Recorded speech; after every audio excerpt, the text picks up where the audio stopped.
The Youngstown State University Honors College is pleased to present Storytime from Folk Hall, the home of the Honors College, and from the homes of our alumni near and far. We hope the sharing of stories from members of the honors community brightens your day.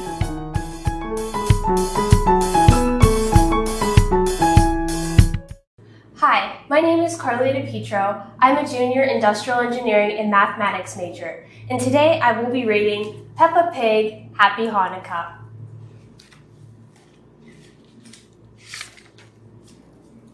Peppa and George are visiting their grandparents. Peppa smells something wonderful and potatoey. I'm making latkes, says Granny Pig. A latke is a potato pancake. It's what people eat on Hanukkah. What's Hanukkah? Peppa asks. Hanukkah is the festival of lights, replies Grandpa Pig. People celebrate the festival of lights all over the world. Tonight, we will celebrate too. Long ago, there wasn't any electricity, says Granny Pig. Do you know what uses electricity? Peppa thinks about it. Television, she says. That's right, Peppa. There wasn't any television. There weren't any light switches either. Back then, you needed fire to see in the dark. That gives Peppa an idea. Let's play a game, she tells George. We'll pretend we lived long ago where there was no electricity. Peppa turns the light switch off. It's dark. What can we do without light?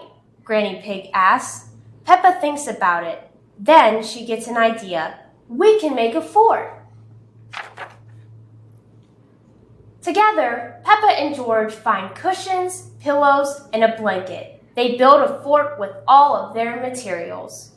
But just as Peppa is about to add the finishing touch, George knocks it down. George, Peppa says, that wasn't very nice. Snort, snort, George giggles. The pillows are everywhere. Peppa can't see them because the lights are off. I can't put the fort back together now, Peppa says. Grandpa Pig has an idea. Why don't we light a candle? He asks. Grandpa Pig lights a candle and Peppa and George can see. Peppa and George start to put the fort back together, but before they're done, the candle has burned through. It must have been very hard to live without electricity, Peppa says. Granny Pig turns the lights back on. Long ago, there was a light that lasted for 8 days, she says. We celebrate this miracle by lighting the candles on a menorah. It has 8 candles, and each night a new one is lit. Tonight is the 8th night of Hanukkah, so that means, Grandpa Pig starts to say, all the candles will be lit, chimes Peppa. They also light the tallest candle in the middle. It is called the Helper. Do you play any games on Hanukkah? Peppa asks. Yes, Granny Pig says. One of the games is called dreidel. A dreidel is a spinning top. If you win, you get chocolates. Peppa and George cheer. They like games. They like chocolates. Granny Pig gives every player a handful of chocolate coins. They each put one in the middle. Then she spins the dreidel. It lands on a little letter that is called a none. A none means I don't get any chocolates, Granny Pig explains. Now it's the next player's turn. Grandpa Pig spins the dreidel. He gets a letter called a shin. Oh no, Grandpa Pig grumbles. A shin means I have to put a chocolate in.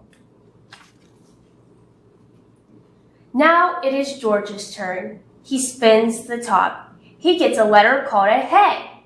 Well done, George, says Granny Pig. You get half of the chocolates in the middle.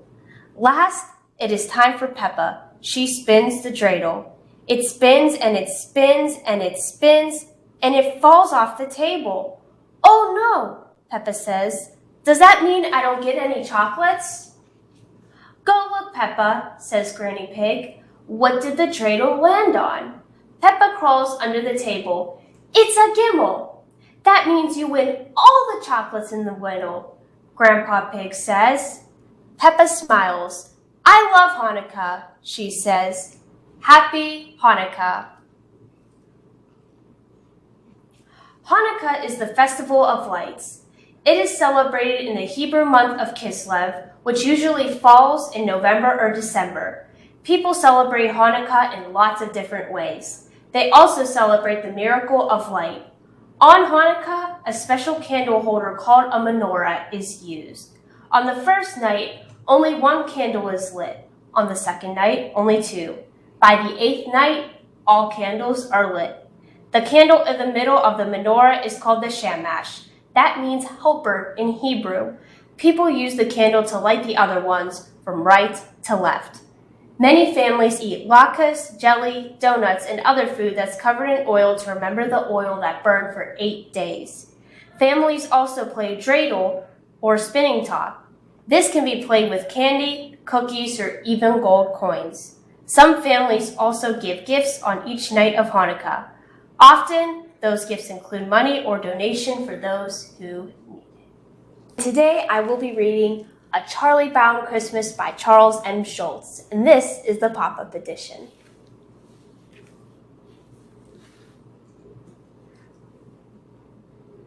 Christmas time was here.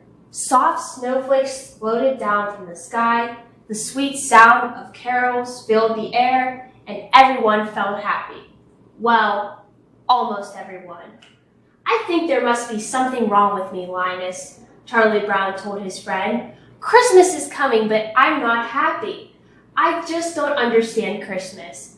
I guess I always end up feeling depressed. You're the only person I know who can take a wonderful season like Christmas and turn it into a problem, Linus replied. Maybe Lucy's right. Of all the Charlie Browns in the world, you're the Charlie Browniest. Charlie Brown thought Linus might be onto something. He decided to go to Lucy's booth for some advice. 5 cents, please, Lucy greeted him. Now, what seems to be your trouble? I feel depressed, Charlie Brown told her. Maybe you have pantophobia, says Lucy. What's pantophobia? Asked Charlie Brown. The fear of everything, Lucy replied. That's it, Charlie Brown cried out. Actually, Lucy, my trouble is Christmas. I just don't understand it. Instead of feeling happy, I feel some sort of felt down. Lucy knew what would help him. You need to get involved. How would you like to be the director of our Christmas play? Charlie Brown smiled. He and Lucy made plans to meet at the auditorium. As Lucy went off, Snoopy walked by, holding a box of lights and decorations. Charlie Brown followed him to his doghouse. What's going on here? Charlie asked his dog. Snoopy handed him a piece of paper.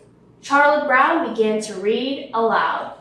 Find the true meaning of Christmas. Win money, money, money. Spectacular, super colossal neighborhood Christmas lights and deck display contests.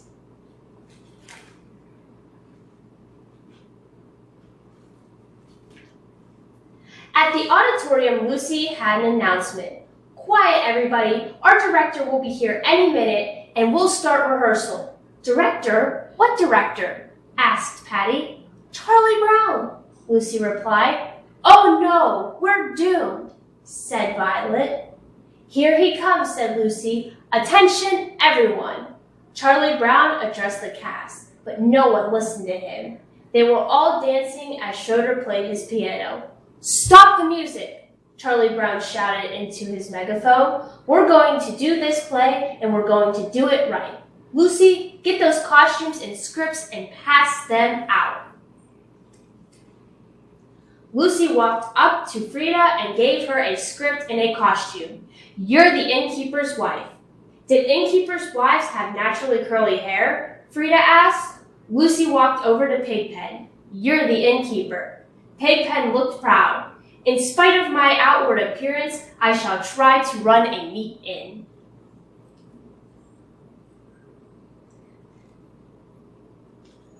Lucy went over to Snoopy.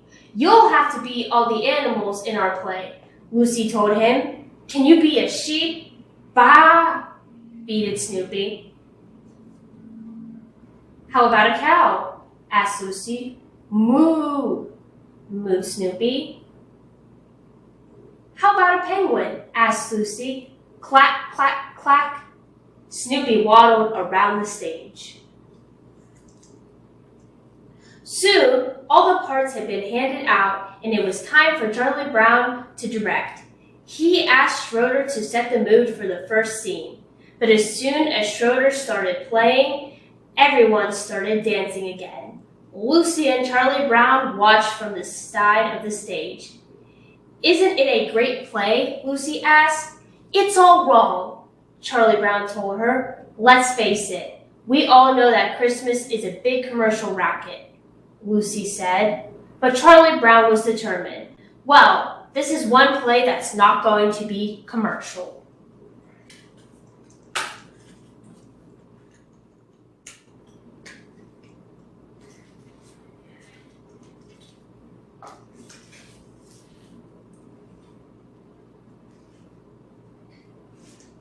"What do you want?"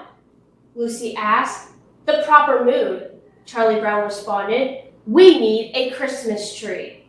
Lucy thought that this was a great idea. "A great big shiny aluminum Christmas tree. That's it."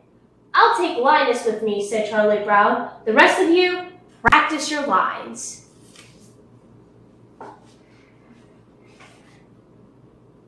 Charlie Brown and Linus made their way through the snow to the Christmas tree lot. There were trees in all sizes and colors, big, bigger, pink, and purple.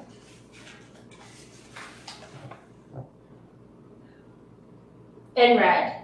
They were all made of metal or plastic. "Gee, do they still make wooden Christmas trees?" Linus wondered. And that's when Charlie Brown saw it, the perfect Christmas tree. "This little green one here seems to need a home," said Charlie Brown. But Linus wasn't so sure. "I don't know, Charlie Brown. Remember what Lucy said. This doesn't seem to fit the modern spirit." "I don't care," Charlie Brown said. "We'll decorate it and we'll be just right for our play. Besides, I think it needs me."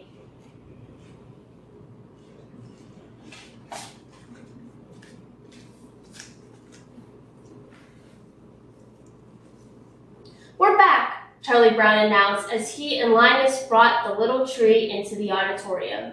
"You were supposed to get a good tree," Lucy told Charlie Brown. "Can't you even tell a good tree from a poor tree?" Everyone laughed and walked away. Everyone except Linus. Charlie Brown turned to his friend.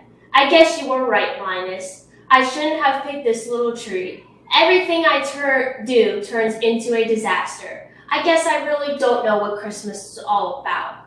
"Is there anyone who knows what Christmas is all about?" "Sure, Charlie Brown," said Linus. "I can tell you what Christmas is about." Linus walked to the center of the stage. A lone spotlight shone on him as he began to speak.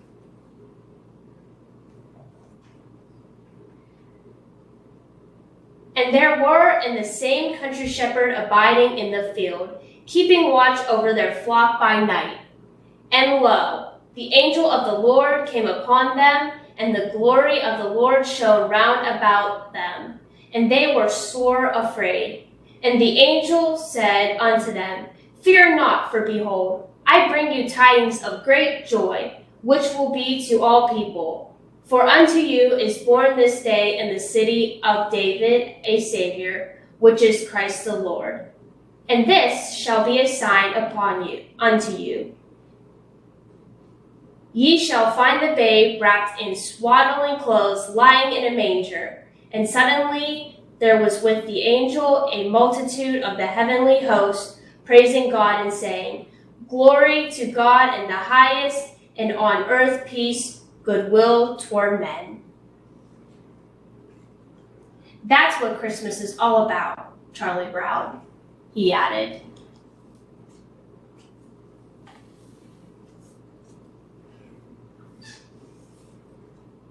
Charlie Brown thought about what Linus had said. He picked up the little tree and walked out of the auditorium. Charlie Brown looked up at the starry night sky. He finally understood the meaning of Christmas. Linus is right. I won't let all this commercialism ruin my Christmas. I'll take this little tree home and decorate it, and I'll show them it'll really work in our play.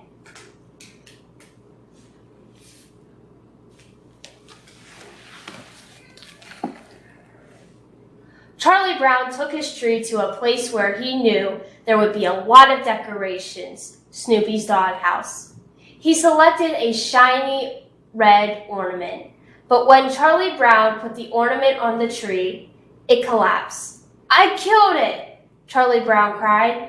"Everything I touch gets ruined." Charlie Brown walked off in despair. A few moments later, the other children arrived. "I never thought it was such a bad little tree," Linus said as he wrapped his blanket around its base. "It's not bad at all, really. Maybe it just needs a little love."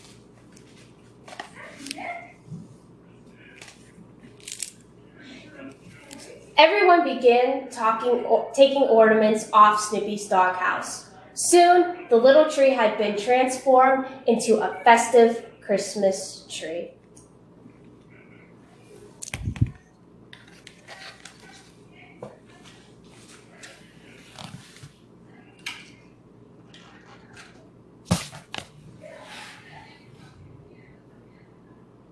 When Charlie Brown returned, he was stunned. "What's going on here?" he asked. "Merry Christmas, Charlie Brown," all the kids said, and then everyone began to sing even Charlie Brown. Hark the herald angels sing, "Glory to the newborn King, peace on earth and mercy mild, God and sinners reconciled. Joyful all ye nations rise, join the triumph of the skies. With angel hosts proclaim, Christ is born in Bethlehem. Hark the herald angels sing, glory to the newborn King." The end. Go Dogs Go by P.D. Eastman. Thank you for watching Storytime, a new program designed to help with literacy and learning, brought to you by the Honors College at the Youngstown State University. The YSU Honors College provides highly motivated students with opportunities to deepen their learning and develop to their full intellectual and cultural potential. Students also contribute to the community by service projects such as Storytime. The college is committed to creating an environment welcoming to and supportive of students from diverse backgrounds. Storytime airs Mondays at 6 p.m. See you next time.